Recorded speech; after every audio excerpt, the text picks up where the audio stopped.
ચૂંટણીનો પ્રચાર હવે જ્યારે અંતિમ તબક્કામાં પહોંચ્યો છે ત્યારે તમામ પાર્ટીઓ જાહેર સભા કરી રહી છે। વાઘોડિયામાં ઉમેદવારો માટે યોજાયેલી જાહેર સભામાં ડોક્ટર ઋત્વિજ પટેલ ગરજ્યા છે। તેમણે કહ્યું છે કે વાઘોડિયામાં કોંગ્રેસીયાઓ તો હતા જ નહીં, પરંતુ આપણા જ વિભીષણોએ કોંગ્રેસને ઉમેદવારો આપ્યા છે। આ સાથે તેમણે વિભીષણોને એટલે કે ભાજપ સાથે ગદ્દારી કરનાર વ્યક્તિઓને કડક સંદેશ આપતા કહ્યું છે કે ઓપરેશન ગંગા હેઠળ આ તમામનો સફાયો કરવામાં આવશે। દુશ્મનોને માફ કરી શકાય પરંતુ ગદ્દારોને નહીં, તેમને આ કડક સંદેશ આપ્યો છે। આ સાથે જ કહ્યું છે કે અમને કોઈ છેડશે તો તેમને છોડીએ નહીં। આપ જ સાંભળો શું કહી રહ્યા છે ડોક્ટર ઋત્વિજ પટેલ। સમાચાર આવ્યા કે ભાઈ અહીંયા રેલી કરવા માટે આવવાના છે, પણ જેવી એને ખબર પડી કે ધર્મેન્દ્રસિંહ નીકળવાના છે, જો રાત થઈ ગઈ, ક્યાંય દેખાયા? દેખાયા? દેખાવાના? દેખાવા દેવાના પણ નહીં।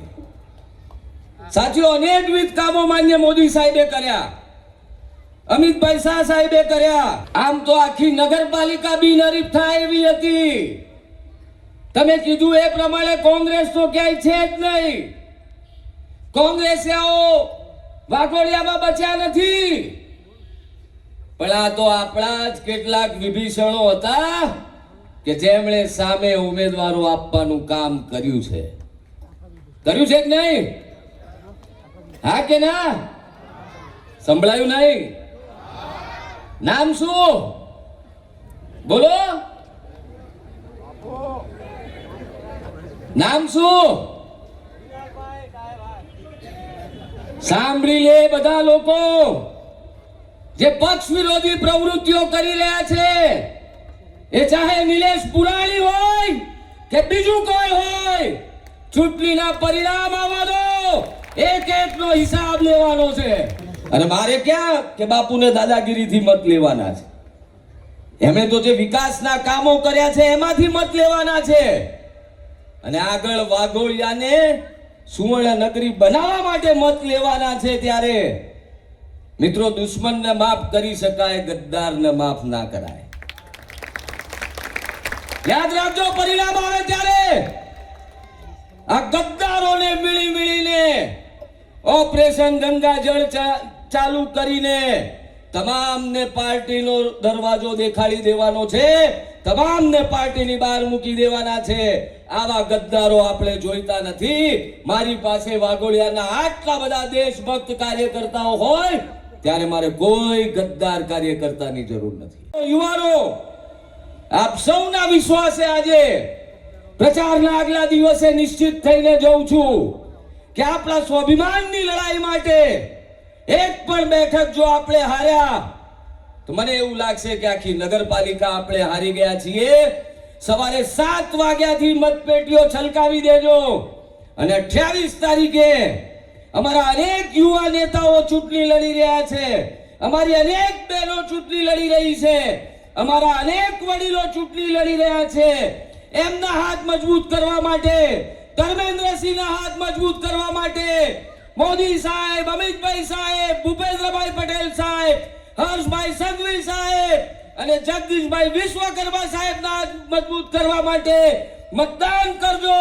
એક એક ગદ્દારને જવાબ આપજો, અને આ કોંગ્રેસી ગુંડાઓને મૂળમાંથી ઉકાળીને ફેંકી દેજો। એ જ અભ્યર્થના સાથે મારી વાત પૂરી કરું એ પહેલા એકવાર ફરીથી મને હોકારો આપીને બોલો, બોલો આમ કરશો? આ બાજુથી કરશો? ગદ્દારોને જવાબ આપશો? એમને રસ્તો દેખાડશો? તો એક સાથે બધા જ બોલીશું, ભારત માતા કી, ભારત માતા કી। એમને એમ કે પાર્ટીને કઈ ખબર નથી પડતી। આ તો લોકશાહી ઢબે ચાલનારી પાર્ટી છીએ, લોકશાહીમાં માનનારા લોકો છીએ।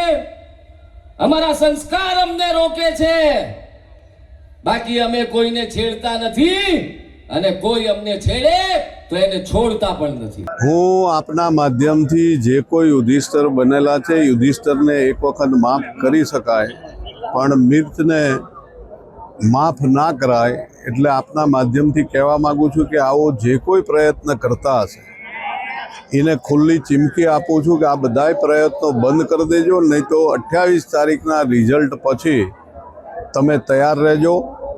આ ભારતીય જનતા પાર્ટીની સરકારની જે કામગીરી છે એના વિકાસના નામે મત મળવાના છે, એમાં કોઈ શંકાને સ્થાન નથી. 24 નગરપાલિકાની સીટ ભારતીય જનતા પાર્ટી જીતવાની છે. આ જે કંઈ મતો માગવાના છે એ વિકાસના કામો કરેલા છે. આપણા દેશના યશસ્વી વડાપ્રધાન નરેન્દ્ર મોદી સાહેબ કે જેમણે એવા મહત્ત્વના નિર્ણયો લીધા છે કે રામ મંદિર હોય, 370 હોય, યુસીસી કાયદો હોય કે એવા ઘણા બધા નિર્ણયો છે કે જે વર્ષોથી પેન્ડિંગ હતા. એ માનનીય પ્રધાનમંત્રી નરેન્દ્ર મોદી સાહેબ અને અમિતભાઈ શાહ સાહેબ અને અમારા ગુજરાતના મૃદુ અને મક્કમ મુખ્યમંત્રી ભૂપેન્દ્ર પટેલ સાહેબ, ગુજરાતના પ્રદેશ અધ્યક્ષ માન્ય જગદીશભાઈ પંચાલ સાહેબ, આ બધાની જે કામગીરી છે, રાત દિવસ મહેનત કરીને જનતા માટે આપણા દેશના યશસ્વી વડાપ્રધાન 18 કલાક જ્યારે કામ કરતા હોય.